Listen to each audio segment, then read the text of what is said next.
హన్మకొండ జిల్లా భీమదేవరపల్లి మండలం రత్నగిరిలో సకాలంలో వర్షాలు పడక వరుణుడి కోసం రైతులు కోటి ఆశలతో ఆకాశం వైపు చూస్తున్నారు. ఎండలు దంచి కొడుతుండటంతో వేసిన నారు ఎండిపోకుండా రక్షించుకోవడానికి నానా తిప్పలు పడుతున్నారు. వ్యవసాయ బావుల్లో అరగంటకు మించి నీరు రాకపోవడంతో వేరే చోట నుంచి బిందెలతో నీళ్లు తీసుకువచ్చి పంట మొక్కలకు పోస్తున్నారు.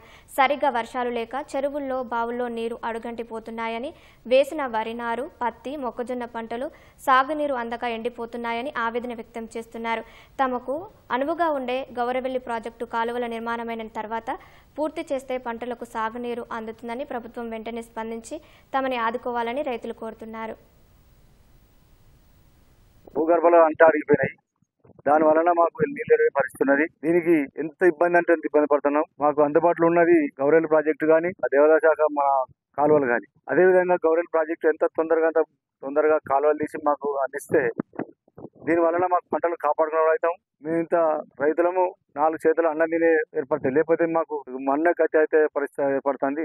దీనికి వెంటనే ప్రభుత్వం గౌరవెల్లి ప్రాజెక్టు పూర్తి తొందరగా కాలువలు తీసి చెర్లలకు నీళ్లు అందిస్తేనే మాకు ఇలా పంటలు పండే అవకాశం ఉంటుంది. దీన్ని దయదలిచి ప్రభుత్వం కూడా వెంటనే చేపట్టాలని డిమాండ్ చేస్తాం.